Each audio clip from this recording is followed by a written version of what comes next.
Eu sou jornalista, desde 2010, me formei em 2010, já trabalhei em vários veículos de comunicação, em televisão, enfim, hoje eu trabalho com internet, com uma revista digital, mas foi o podcast que me levou, eu queria muito construir uma carreira voltada para autoconhecimento, e foi com o podcast que eu consegui me posicionar nesse lugar.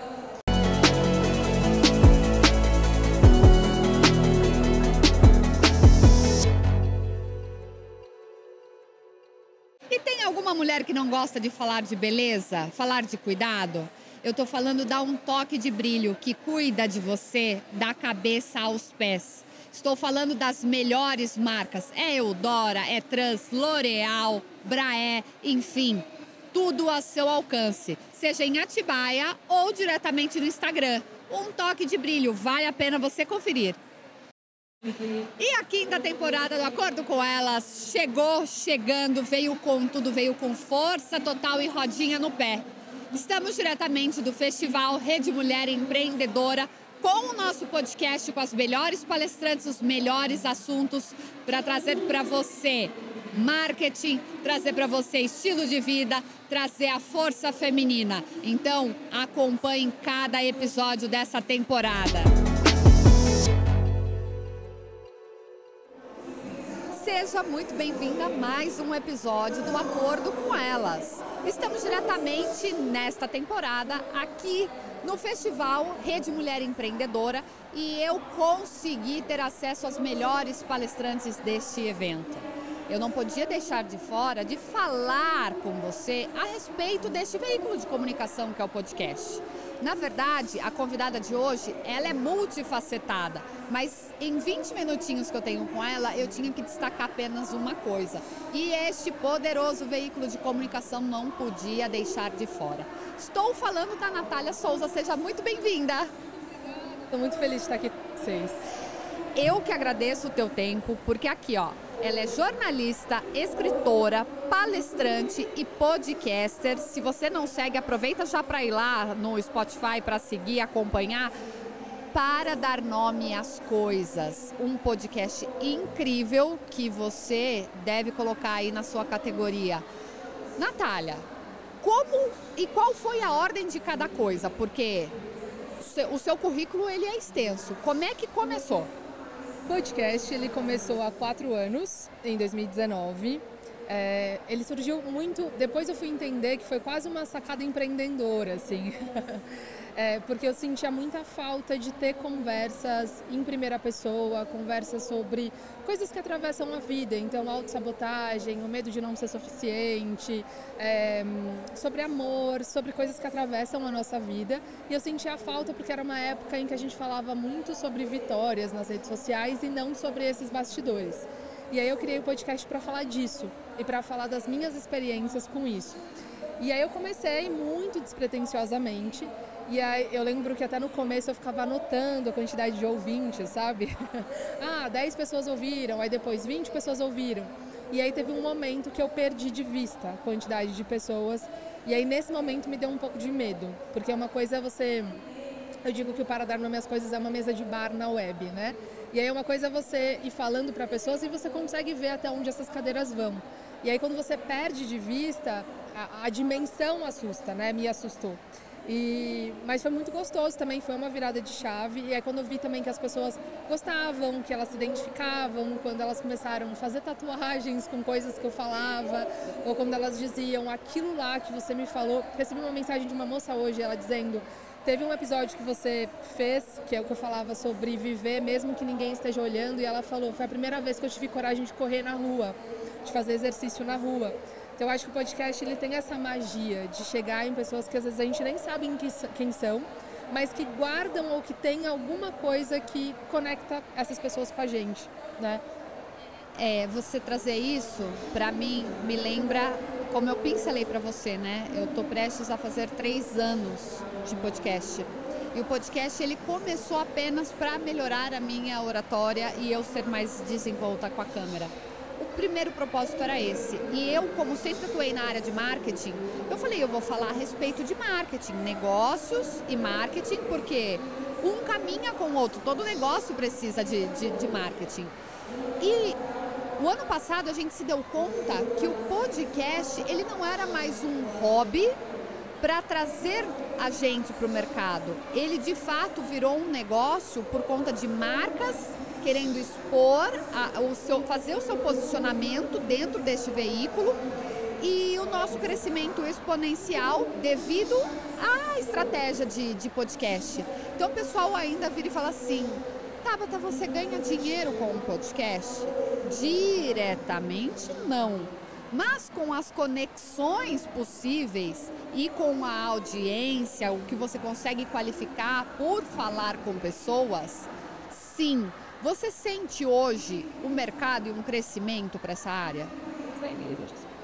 Trouxe, porque a gente começou, na equipe sou eu que faço os roteiros e a apresentação, tem a Amanda que faz a identidade visual e o Valder que faz a edição. Quando o podcast nasce, só o Valder recebia, que era o editor. Eu e a Amanda a gente fazia porque a gente acreditava muito no projeto e foi assim durante 2 anos, sem a gente receber nada. Mas o que começou a acontecer? Pessoas começaram a ouvir o podcast e começaram a me chamar para palestras remuneradas, para eventos remunerados. Então, o podcast ele é uma forma de expressão de você chegar a públicos e pessoas que talvez você não chegaria sem essa ferramenta. E eu acho interessante também entrar no mercado de podcast com esse olhar, de pensar que o podcast pode ser só um canal e um canal que vai te levar a outros ambientes. Hoje, por exemplo, a gente consegue monetizar o podcast com a audiência. Então tem um grupo de pessoas que escutam um podcast, que participam do Apoia-se, que é uma plataforma de financiamento coletivo, e aí eles têm acesso a um conteúdo exclusivo. A gente consegue monetizar com marcas que estão interessadas em anunciar no Pra Dar Minhas Coisas, e aí hoje é muito legal, porque a gente começa do zero e hoje a gente escolhe quais são as marcas que a gente quer trabalhar, quais a gente tem afinidade, e a gente percebe também o mercado de podcast num crescimento exponencial. Muitas pessoas começaram a fazer podcast, muitas que não ouviam começaram a ouvir e a gente percebe até uma ligação entre gerações. Então, netos que apresentam podcast para os avós e dizendo, é tipo um rádio, vó. E aí essas pessoas começam a escutar. Então, eu percebo muito assim, esse crescimento exponencial nesse mercado. A gente fez uma pesquisa e a gente entendeu que hoje no Brasil tem cerca de 200 mil podcasts. Independente da versão áudio, vídeo, tá? No geral. Aí a gente olha para o país vizinho, né? A gente olha para a parte dos Estados Unidos, são 4 milhões. Aí a gente vê que eles têm potencial de faturamento, de monetização de todas as pontas. Então eu acredito que o que falta um pouquinho é o pessoal, os empreendedores em geral, botar o olhar para o podcast e entender aonde ele se encaixa. Seja como apoiador, como patrocinador ou até mesmo ele ganhar corpo por falar com propriedade sobre o negócio dele. Então, ao invés de estar numa câmera, numa rede social aí qualquer, seja Facebook, Instagram, não importa, encenando conteúdos, por que não fazer esta roda de conversa com pessoas atreladas ao seu nicho para você adquirir autoridade, passando conhecimento, passando nutrição para as pessoas, né? Perfeito. E eu gosto muito dessa ideia que você traz, porque quando a gente pensa em podcast, a gente olha para nichos. Você vai... Vamos pensar aqui nos podcasts que estão muito bem ranqueados hoje. Todos eles falam com um nicho específico. Então, se você tiver um podcast de marketing empresarial, você vai falar com pessoas que estão interessadas nesse assunto. E isso é muito legal porque te dá uma chance enorme de aprofundamento. Então você consegue se aprofundar constantemente no assunto que você está trazendo e você consegue trazer mais pessoas que estão interessadas em ter essa conversa com você.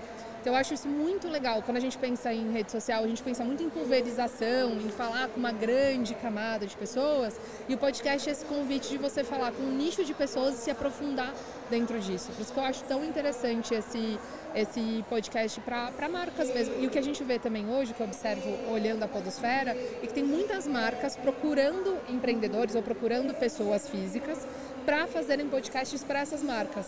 E aí traz muito essa reflexão que você trouxe, né? Por que as próprias marcas não produzem o próprio podcast, né? Essas mulheres que têm as suas marcas, os seus negócios, por que não usa essa ferramenta para partilhar saberes, para partilhar os desafios? Eu acho que É muito interessante ouvir podcast também para saber dos bastidores, né? Então, de repente, tem uma empresária, uma empreendedora que está ouvindo a gente e que talvez ela tenha muito repertório para compartilhar com outras empreendedoras que estão chegando agora. Quais são os principais desafios? Quais foram as lições que você aprendeu? O que você gostaria de dizer para você no começo da carreira? Eu acho que aproveitar esse nicho para mergulhar é muito interessante. Eu não fui nem um pouco intencional, porque apesar de saber que eu ia estar no evento, eu não sabia quem seriam as palestrantes que eu iria pescar. Mas exatamente nessa semana eu fiz uma enquete no meu perfil, perguntando para as pessoas se elas achavam que ter o próprio podcast era caro ou era barato. E foi 98% das votações que é caro. E que é uma coisa que não é verdade. Obviamente, depende do seu investimento, se você quer começar só áudio, se você quer começar vídeo, se você quer ter um estúdio próprio ou se você quer alocar, a quantidade de episódios. Então, existem as variáveis para ter uma verba disponível. Mas quando eu coloquei lá no meu perfil que eu fiz essa pesquisa de um podcast uma vez por semana, alugando o estúdio e com um editor para colocar isso no YouTube, né? Existir o canal, não chegava a R$2.000 por mês o investimento. Temos que entender que cada um tem o seu budget, a sua verba. R$2.000 eu falo que não é caro para a minha audiência que estava ali no empreendedor, que tem pelo menos ali 2 pessoas ajudando. Mas se parar para pensar, cerca de R$1.500 é o valor hoje que as pessoas destinam para ter um social media, por exemplo, para fazer umas publicações. Não estou tirando vaga de ninguém, nem falando que é prioridade. Mas eu acredito que metade das pessoas ficaram assim, nossa, mas é só isso mesmo? Como é que você acredita que funciona? Que eu sei que tem um fator também regional, obviamente, para fazer essa variação de valores. Olha, eu posso compartilhar como eu gravo o podcast desde o dia 1. Eu comprei um gravador que na época eu paguei R$700, eu acho que ele deve ter nessa média, e ele tem um som de estúdio, é H1N. O nome do gravador você encontra em qualquer mercado digital, mercado livre, enfim, essas coisas você encontra, é fácil de encontrar. O que você precisa é de um ambiente que tenha uma acústica boa. O que é isso? Não precisa ser um estúdio, pode ser um quarto que tenha bastante guarda-roupa, que tenham móveis dentro desse quarto, que preferencialmente seja um lugar fechado. Então, eu acho que o quarto de casa das pessoas, acho que atende bem. Eu gravo esse podcast dentro desse gravador. Honestamente, o som é tão bom que não precisaria nem de um trato. E aí eu mando para um editor, e aí eu acho que tem uma coisa na minha história que eu acho que pode funcionar para mais pessoas, que é, com certeza, ou provavelmente vai ter alguém perto de você que esteja interessado em fazer edição, que esteja interessado em investir nesse projeto junto com você, que foi um pouco do jeito que a gente começou. Quando a gente começou, o Valder era o único que recebia, mas ele recebia um valor muito irrisório, e eu pagava esse valor do tipo, eu vou pagar um pouco do seu tempo aqui que você está trabalhando, mas para ele foi muito interessante, porque depois que ele começou a editar o Pra Dando Minhas Coisas, o sonho dele era ser editor, e aí hoje ele é editor de podcast full time, então foi excelente para ele também. A Amanda queria muito se envolver num projeto novo, então eu acho que isso é uma boa dica. Faça essa informação circular no seu meio e veja, porque às vezes você está sentando do lado de alguém que está louco para investir num novo projeto, vocês podem construir isso juntos. Então, meu custo de estúdio não existe porque eu gravo em casa. O custo que eu tenho é com o editor e com a Amanda, que é a identidade visual, mas a própria comunidade já paga isso. O que eu percebo observando a podosfera? Eu acho que você precisa contar aí que talvez o podcast vire financeiramente depois de uns 2 anos, mais ou menos, leva um tempo para virar, né? Não é imediatamente, mas eu acho que assim, existe uma aceitação muito grande só do áudio também nas plataformas. Se você não quiser ir para o vídeo agora, Pra Dando Minhas Coisas é em áudio há 4 anos. Recentemente a gente fez algumas coisas em vídeo, mas eu gosto mais do áudio, eu acho mais... cabe melhor no meu dia a dia, sabe? É um formato, uma possibilidade de formato. Então, acho que é um bom começo. Mas também vou dar uma dica de editor de áudio que o Valder me deu. Tem muitos podcasts sendo gravados em gravador nativo do celular. Todo o celular tem um gravador nativo. Você vai abrir lá seu aparelho e vai ter um gravador. Se você colocar um bom fone, essa captação ela fica muito boa também. E tem uma plataforma que chama Spotify for Podcasters, que é uma plataforma do Spotify que ela foi pensada, feita para pessoas que querem fazer podcast, colocar o podcast no ar, e ela tem muita orientação. Então eu acho que vale a pena se dedicar também para dar uma lida nessa plataforma. Eu acho que vocês podem aprender muita coisa e se ir juntando com as pessoas, entendendo que a grana vai demorar um pouco para rolar, mas tem o ganho financeiro e tem o ganho social, né? Tem as portas que se abrem a partir disso, a referência que você vai construindo a partir desse lugar, mas eu acho que são bons caminhos, assim. Foi o que você falou, né? Acaba sendo indireto, porque você nesse primeiro ano, segundo ano, para o podcast fazer o giro monetário dele por si só, ele já conectou você a palestras, a um posicionamento diferenciado para você fazer dinheiro em virtude da sua exposição no podcast. Eu estou batendo muito firme para nutrir as pessoas, para trazer mais gente para esse mundo do podcast e falando principalmente do que só comprar um curso de posicionamento é legal? Se cabe para você, ok, mas se posicionar com autoridade através de um podcast é sensacional, é um caminho desbravador e que sim faz a diferença. Você vê muitos criadores de conteúdo, é só observar o mercado. Você vê muitos criadores de conteúdo que estavam muito bem posicionados em outras redes, então em Instagram, no próprio TikTok, e são pessoas que estão migrando para o Spotify ou para os agregadores de podcasts, principalmente para os podcasts de modo geral, por enxergarem esse potencial. Então tem muitas marcas olhando, muitas coisas olhando, e trago de novo o que eu falei no começo, né? Pelo próprio formato do podcast, de ser esse convite ao aprofundamento, você vai conseguindo construir a sua imagem nesse lugar, e aí esse lugar também vai se expandindo para outros, assim. Por isso que eu acho que é muito interessante. Eu sou jornalista, desde 2010, me formei em 2010, já trabalhei em vários veículos de comunicação, em televisão, enfim, hoje eu trabalho com internet, com uma revista digital.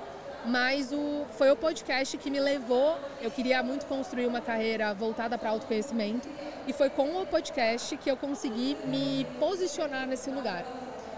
Você falou do posicionamento, foi exatamente isso que aconteceu comigo, foi com o podcast, fui fazer pós-graduação, especialização, mas foi por conta eu fechei uma palestra essa semana e a moça do RH que fechou comigo, ela falou: eu quero uma palestra com esse episódio que você fez e esse episódio que você fez. É isso, o podcast virou um produto e esse produto se desdobrou em vários outros produtos. Eu teria, sim, o dia inteiro para falar com você, e eu sei que daqui a pouco você tem que estar lá no palco. Mas só para a gente fechar, para as pessoas só entenderem a importância, porque você acaba ganhando tempo. Você produz um conteúdo, certo? Porque o podcast não deixa de ser um conteúdo. Aí existe o ganhar tempo devido à derivação que você faz deste conteúdo, seja para sua própria rede digital, criar um Reels animado, usar inteligência artificial, enfim, não importa. Como é que você vê a importância disso, ou como você desmembra isso na sua rotina? Essa é uma pergunta bem interessante. Eu me debruço ao episódio uma vez por semana. Os episódios do Para Dar Nome às Coisas geralmente têm 40 minutos. E aí desse roteiro que eu faço do Para Dar Nome às Coisas, e aí eu gravo o episódio, eu faço um Reels e um card estático. Então é um conteúdo, eu sento uma vez, mas dessa sentada de uma vez na cadeira do escritório, eu já tenho 3 conteúdos. E aí as pessoas são conteúdos pensados para serem compartilháveis, então eu sempre faço um Reels muito curto, de no máximo 1 minuto, embora a rede social permita mais, o Instagram principalmente, mas pensando nesse compartilhamento. E aí uma coisa que eu gosto de fazer é que tem alguns agregadores de podcasts, por exemplo no Spotify eu sei que tem, que você pode pedir para as pessoas comentarem. E aí eu peço para as pessoas quais foram as frases que mais te marcaram no que eu disse aqui. E aí eu aproveito essas frases que as pessoas já disseram que marcaram, e aí eu transformo isso num conteúdo para as redes sociais. Então você aproveita a audiência para sinalizar para você qual que é o conteúdo que elas mais gostaram, e aí você só faz o compartilhamento ali. É sobre isso. Eu falo que tem ainda todo esse viés aí de estratégia com relação a você ganhar tempo, ganhar autoridade e sair ganhando também no bolso. Nosso tempo está acabando, mas eu quero agradecer imensamente. Você não sai daqui sem o presente da Linderme, você vai sair daqui com perfume capilar, com máscara, com hidratante. Você merece. Mas antes de terminar, a câmera é sua, dá o seu recado, fala do podcast, do que você quiser, o espaço é todo seu. Queria trazer uma reflexão que eu acho que para mim foi muito importante. Enquanto mulher e enquanto mulher negra, para mim foi muito um desafio colocar a minha voz audível no mundo. Falar e ser escutada. Eu lembro que nos primeiros episódios, quando as pessoas me paravam e falavam: Nath, eu ouvi aquilo lá que você falou, me dava quase um susto, porque muitas de nós fomos socializadas para servir, para ficar num lugar de submissão, para falar o mais baixo possível, para não dizer o que pensa. Então eu acho que o podcast, ele é esse convite para a gente fazer essa revolução, para a gente ocupar esse lugar, para a gente colocar o que a gente pensa, o que a gente acredita, a nossa visão de mundo. E queria dizer isso, que se você começar a fazer o podcast, você mulher que começar a fazer esse podcast e se sentir insegura nesse lugar, sinta e saiba que você não está sozinha e que quando você ocupa esse lugar, você leva muitas outras mulheres junto com você. Se você quiser acompanhar o meu trabalho, você me acha facilmente no @paradarnomeascoisas no Instagram, @paradarnome no Twitter e Para Dar Nome às Coisas no Spotify e em todos os agregadores de podcast. Obrigada, Nath. Você que acompanhou até agora, só não esquece, por gentileza, de se inscrever no canal, deixar o seu like neste episódio e acompanhar o Acordo Podcast também no Instagram, em todas as plataformas. Eu também, tá, Santa Rosa, tá bom? Se você tiver alguma dúvida com relação a podcast, eu tô lá com um feed todinho estruturado para te auxiliar nisso e te ajudar a fazer ele sair do papel. Nath, obrigada mais uma vez. E, gente, até a próxima. Tchau, tchau. Tchau, tchau.